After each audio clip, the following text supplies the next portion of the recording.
یہ ہو نہیں سکتا کہ ایک انسان زندگی میں کبھی جھوٹ نہ بولے، کسی کو تکلیف نہ دے، ہمیشہ اپنے ایموشنز کو قابو میں رکھیں۔ ہم سب لوگ انسان ہیں، اور انسان ہونے کے ناطے یہ ناممکن ہے، کبھی نہ کبھی تو ہم سے گناہ ہوگا۔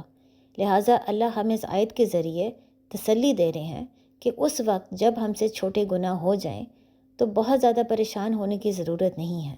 اگر ہم جانتے ہیں کہ وہ چھوٹے گناہ ہم سے جان بوجھ کے نہیں ہوا، غلطی سے ہو گیا، تو بس توبہ کریں اور ان گناہوں سے بچنے کی مزید کوشش کریں۔ یہ وہ جگہ ہے جہاں پر شیطان سب سے زیادہ ہمارے اوپر حملہ کرتا ہے۔ شیطان چاہتا ہے کہ ہم اتنے پریشان ہو جائیں، ہم اتنے ہوپلیس ہو جائیں کہ ہم بار بار چھوٹے گناہوں کی طرف کیوں جاتے ہیں کہ اس کے بعد ہم توبہ ہی نہ کریں۔ ہم بس اتنے شرمندہ ہو جائے کہ ہمیں یہ محسوس ہو کہ اللہ ہمیں کبھی معاف ہی نہیں کرے گا، لہٰذا توبہ کرنے کا فائدہ۔ ہم اتنے ہوپلیس ہو جائیں کہ ہمیں یہ یقین آنا شروع ہو جائے کہ ہم جنت میں جا ہی نہیں سکتے۔ یہ وہ تمام چیزیں ہیں جو شیطان نے خود کیا تھا، اور وہ اب ہمارے اندر یہ چیزیں ڈالنے کی کوشش کرتا ہے۔ لہٰذا توبہ کرنے کے باوجود جب بھی آپ سے کوئی چھوٹا گناہ ہو جائے، اپنے آپ کو یاد کروائیں کہ آپ ایک انسان ہیں۔ آپ جتنا مرضی توبہ کریں، بعد میں جا کے انسان بھول جاتا ہے، اس سے دوبارہ غلطی ہو جاتی ہے۔ اگر آپ کو یقین ہے کہ یہ ایک غلطی تھی، آپ نے جان بوجھ کے یہ کام نہیں کیا، تو پھر یہ جان رکھے کہ اللہ یہ بھی انشاءاللہ معاف کر دیں گے۔ یہی بات اللہ ہمیں اس آیت میں سمجھا رہے ہیں کہ جو انسان اپنے آپ کو کبیرہ گناہوں سے بچانے کی کوشش کرتا ہے، کبیرہ گناہوں سے اپنے آپ کو بہت دور رکھتا ہے، اس کا تقویٰ لیول اتنا زیادہ ہو جاتا ہے کہ وہ چھوٹے گناہوں سے بھی اپنے آپ کو بچانے کی کوشش کرے گا، لیکن جب بھی اس سے چھوٹے گناہ ہو جائے، کیونکہ وہ ایک انسان ہے، بھول جائے گا، تب وہ جان رکھے کہ اللہ معاف کرنے والا ہے۔ اب یہ ہمیں تسلی دینے کے بعد اللہ ہمیں ساتھ یہ بھی سمجھا رہے ہیں کہ جو چیز اللہ نے کسی اور کو دے دی، اس کی تمنا نہ کریں، لیکن ساتھ ہی اسی آیت کے آخر میں اللہ ہم سے کہہ رہے ہیں کہ اللہ سے مانگو، کھل کے مانگو۔ لیکن پھر ہم یہ سوال پوچھ سکتے ہیں کہ ہم اللہ سے کھل کے کیوں مانگے، جب ساتھ ہی اللہ ہمیں یہ بھی سمجھا رہے ہیں کہ جو چیز اللہ نے دوسروں کو زیادہ دے دی، اس کی تمنا نہ کرو۔ یاد رکھیں سورہ نساء کے بالکل شروع میں اللہ ہمیں تقویٰ کے بارے میں سمجھا رہے تھے۔ تقویٰ اس کانٹیکسٹ میں جو ہم ایک دوسرے سے اپنا حق مانگتے ہیں، یعنی ہم دوسروں سے اپنا حق مانگتے ہیں، اور یہ بھی نہ بھولیں کہ دوسروں کا بھی ہمارے اوپر حق ہے، اور حق لینے میں اور دینے میں ہم کسی کے ساتھ زیادتی اور ظلم نہ کریں۔ لہٰذا اسی کانٹیکسٹ میں اللہ ہمیں ساتھ یہ بھی بتا رہے ہیں کہ جو چیز اللہ نے کسی اور کو زیادہ دے دی، اس کی تمنا نہ کریں۔ اب سب سے پہلے ہم یہ پوچھ سکتے ہیں اللہ کن چیزوں کے بارے میں بات کر رہے ہیں۔ اسی آیت میں اللہ ہمیں یہ بتاتے ہیں کہ مردوں کے لیے ان کے اعمال سے حصہ ہے، اور عورتوں کے لیے ان کے اعمال سے حصہ ہے۔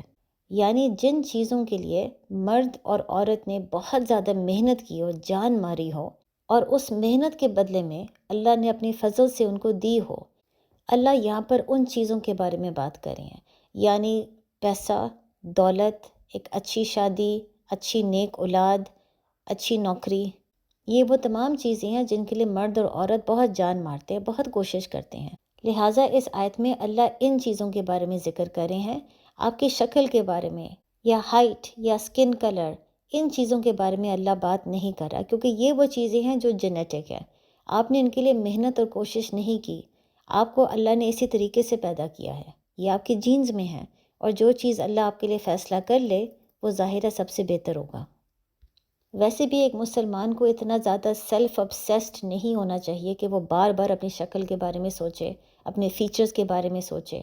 اس کو یہ سمجھ آ جانی چاہیے کہ ایک مسلمان اپنے دل کی وجہ سے خوبصورت ہوتا ہے۔ اس کی انرجی لیول جب اچھی ہوتی ہے اور وہ نیک ہوتا ہے اور اچھے اعمال کرتا ہے، تبھی وہ خوبصورت لگتا ہے۔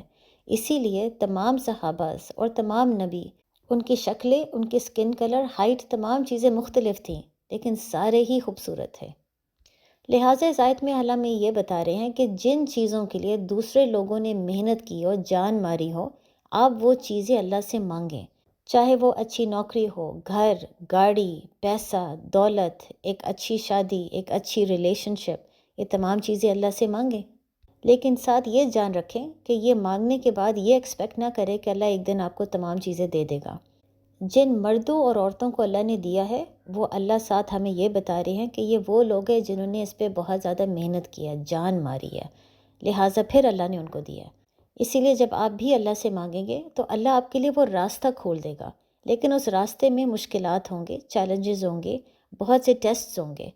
اور اگر آپ اپنی محنت میں سنسیئر ہو، جہاد کرنے کے لیے تیار ہو، لیکن ساتھ ساتھ آپ کو یہ پتہ ہو کہ آپ نے اللہ کی حدود کو نہیں توڑنا، آپ نے اللہ کی مرضی کے خلاف کوئی چیز نہیں کرنا، تو آخر کار آپ کو بھی وہی چیزیں مل جائیں گی جس کی آپ خواہش کر رہے تھے۔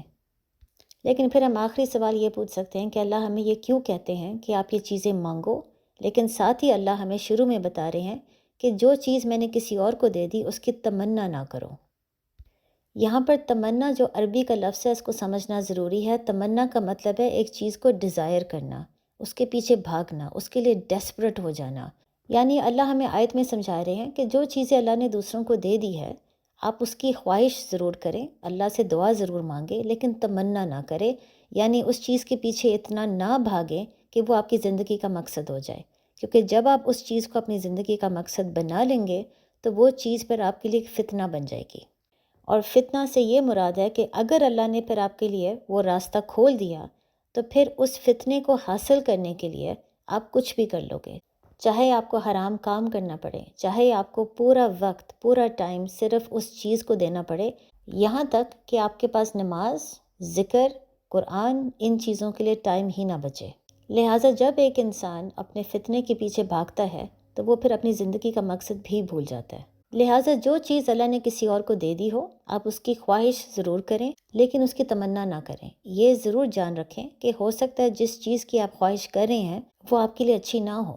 مثلاً اگر آپ کے دوست کے پاس ایک بہت اچھی نوکری ہے اور آپ اسی نوکری کی خواہش کرتے ہیں، تو ہو سکتا ہے اللہ وہ آپ کو نوکری نہ دے، صرف اس لیے کیونکہ اللہ جانتا ہو اگر آپ کو وہ نوکری مل جائے تو آپ اللہ اور دین کو بالکل بھول جائیں گے۔